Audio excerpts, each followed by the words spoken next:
Agustus tahun 45, puncakna revolusi sakti, ngancurkeun rantai panjajahan bangsa, berjuang nanjurkeun Indonesia merdeka.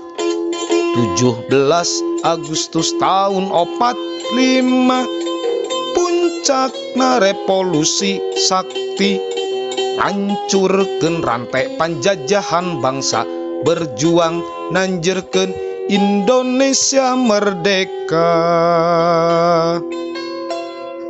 Nusa Waluya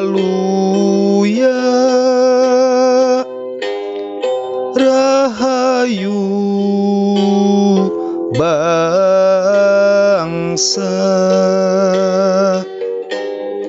bahasa walagri,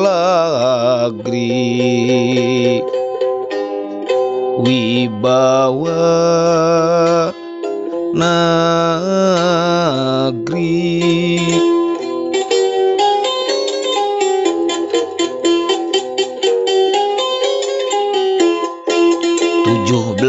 Agustus tahun 45, puncakna revolusi sakti, ngancurkeun rantai panjajahan bangsa, berjuang nanjurkeun Indonesia merdeka.